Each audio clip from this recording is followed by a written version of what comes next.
Going to give you 5 things that you need to do before you even go to talk to your partner. And then I am going to give you a very specific sentence that will help you to articulate what you have to say in an effective way, right?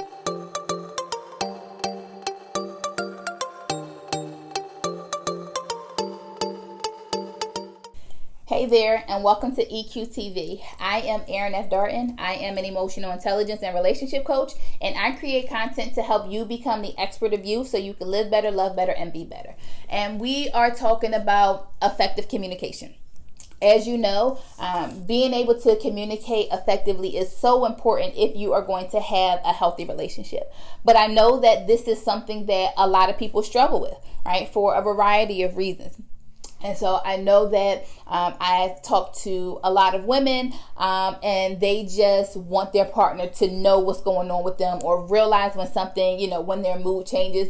And ladies, we have to be fair. That's not realistic. And so you have to explicitly communicate how you are feeling to your partner if you want them to respond to how you're feeling, right?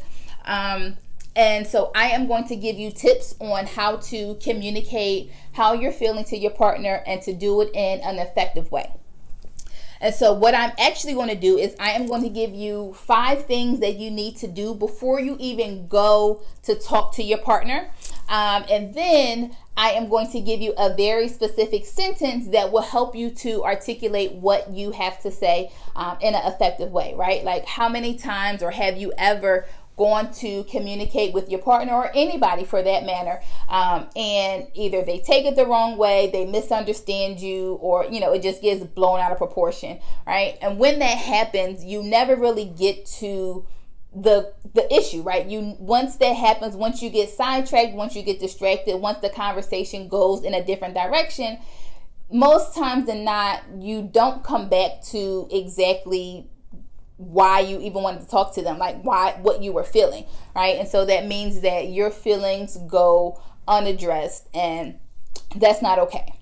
So I am going to give you 5 things that you need to do before you can even communicate with your partner. So the first thing that you need to do, you need to identify exactly how you are feeling. Okay. This is going to be important when it comes time to tell your partner, because if you don't know how to feel, how you're feeling, how are you going to communicate it to your partner? All right. So I know that a lot of people get stuck on, there's like 4 major emotions, like happiness, sadness, anger, and there's another one, right? So we get stuck on the big emotions, but I want you to dig deep, right? When you are trying to figure out exactly how you feel, dig deep, right? Are you mad or are you frustrated, right? Are you sad or are you really lonely? Or do you feel rejected, right? So dig deep and really get as specific as possible with identifying the emotion that you are feeling.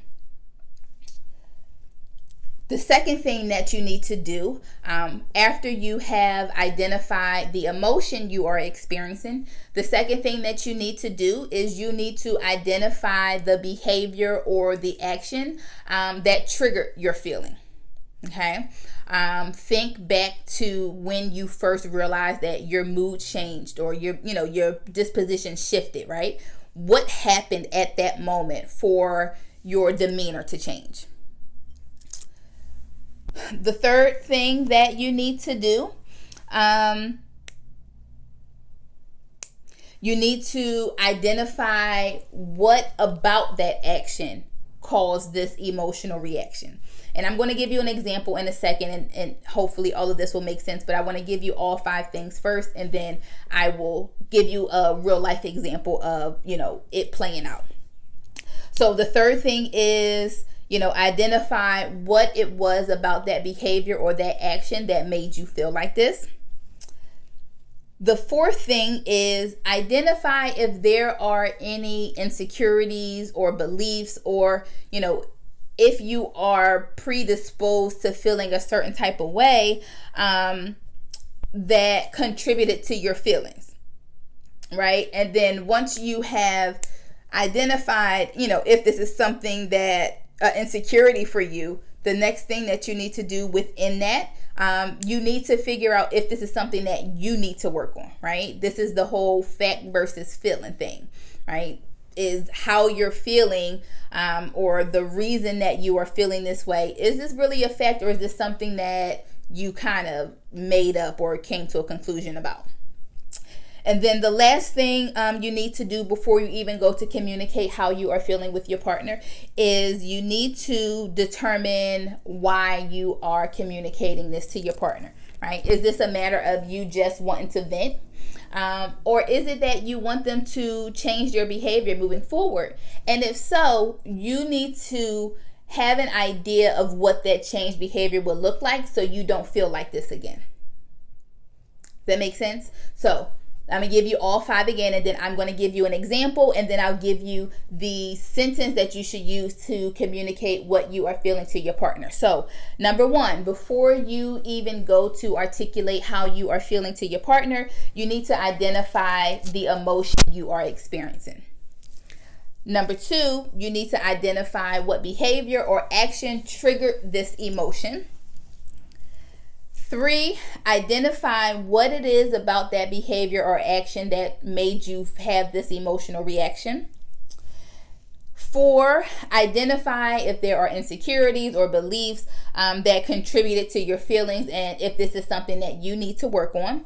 And then 5, you need to determine what it is you are hoping to get out of by communicating this to your partner, right? Is this just a matter of you venting, or is this that you want them to change your behavior moving forward? And if it's a matter of wanting them to change behavior, you should have an idea of what they can do differently so that you don't feel like this again.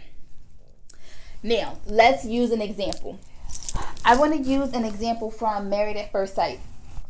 If you don't know, I like to watch Married at First Sight. It's not because I'm into reality TV, because I'm not.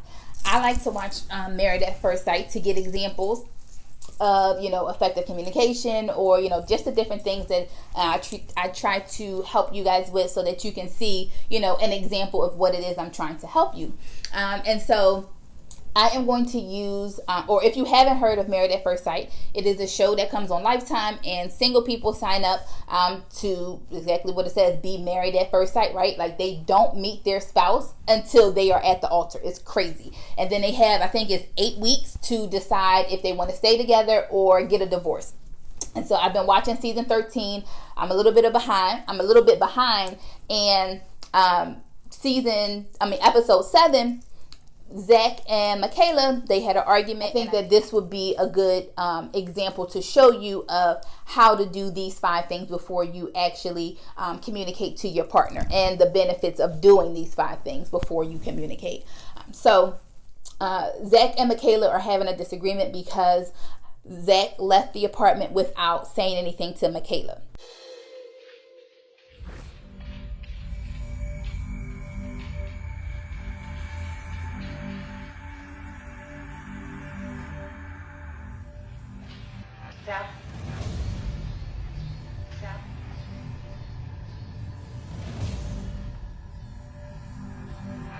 I woke up this morning and Zach is not here. He left the apartment without informing me of anything. No text message to my phone, no phone calls, no sticky note on the door, nothing. He didn't answer my phone call, answer my text message, respond to me. And so I'm out.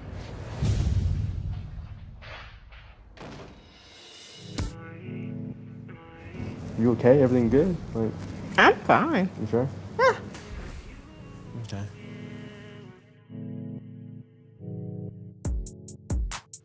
I'm back in the apartment with Zach because we have a meeting with Pastor Cal. I'm pretty upset. Zach did not communicate with me that he left or anything. So it's frustrating for him to say, "Are you okay?" when I'm not okay.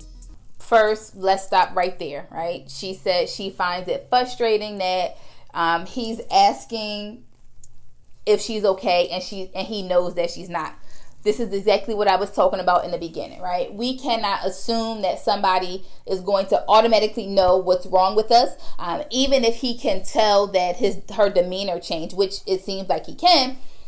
He doesn't know what's wrong, and so you can't hold somebody accountable for responding to or not responding to emotions that they are not aware of.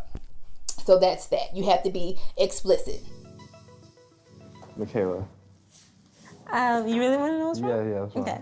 So this morning, I wake up. I don't have my husband next to me, and so when I woke up in the early morning, and my husband wasn't next to me after 8 days of being apart. The reason why I didn't sleep in the same bed as you is because I fell asleep. I just fell asleep. But you never communicated that. I understand why you're mad, and I'm sorry, but there was a reason behind why I didn't wake you up, why I left. So I just want you to know it wasn't on purpose, okay? It felt like it was intentional. What was intentional? All of it. You think I did this on purpose? Okay, why do you think I did that? Yeah, I think you made decisions on your own. You can see Michaela is upset that Zach left the house without communicating that with her. And so she kind of blows up and she leaves the house. Later on in the conversation, or when they're meeting with, when they're talking about what happened, what comes out when they're talking to Dr. Pepper is that, Michaela felt abandoned, right? Even the way you're acting out. I want to believe you. I want to trust you. When my dad died, I had to pretty much protect myself. My dad always had my back. Now I have a husband, and I have to put my vulnerability in him. And so the idea of allowing myself to be washed over and led by another man is scary. You felt abandoned when your dad passed. And you felt abandoned ever since. Okay. So Michaela is clearly upset because Zach left the apartment without communicating that with her. And as a result, she packed up her stuff and she left.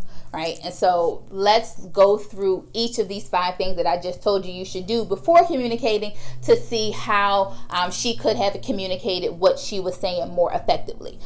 So number 1. Identify how you are feeling, right? So in the beginning, she talks about how she's upset that he left. But remember, I want you to be as specific as possible. Upset is an emotion, but what exactly are you feeling?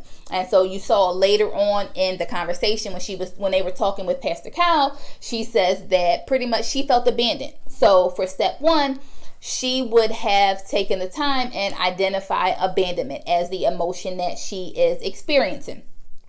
2, identify what behavior or actions triggered your feelings. Here is simple. Zach left the apartment without communicating that with her.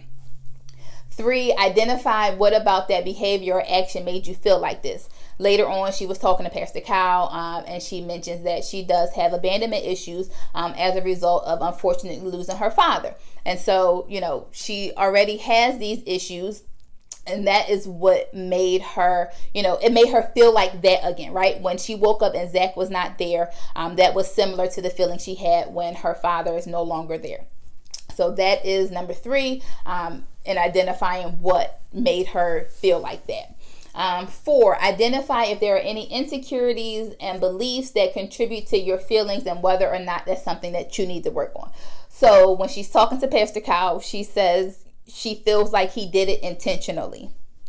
Now, remember I was saying this is that point where you're talking about fact versus feeling. So she cannot conclude that Zach did it intentionally, right? So this is a feeling and not a fact, right? It's not a fact that he did it intentionally because he didn't say, yeah, I did it with malice, right? So you have to be careful about, making conclusions for other people. Also, because she knows that she has abandonment issues, right? This is something that is definitely contributing to her behaviors or her response, and it's something that she probably needs to work on, right? And then the 5th part is determining the purpose. Change behavior is likely or would have been, the reason for communicating that here. And so one simple or one, behavior that she could ask Zach to change is, if you are going to leave the house and I am asleep, can you communicate that, or can you text me, right? Because she said I was upset that he left without communicating. So The change behavior could be, hey, can you just text me if I'm asleep when you leave? Simple, right? And so now let me give you the sentence I want you to use to communicate how you're feeling to your partner, and then I'll go back and use it for Michaela. So this is the sentence. Write it down. I felt like, the emotion, when you, the trigger, on, you got to be specific about, that specific action or behavior. Next time or moving forward, can you, and then what is the desired corrective behavior? Got it? I felt like X when you did whatever on this date. Moving forward, can you do X, Y, and Z? So back to our example of using Zach and Michaela. So if Michaela was going to after she did the 5 things that I just told you guys to do before communicating with your partner, and she was ready to come to Zach, the sentence would sound like this for her. I felt abandoned when you left the house without communicating with me on whatever morning it was, Sunday morning, whatever it was. Moving forward or next time, can you make sure to text me before you leave the house if I'm asleep? Boom.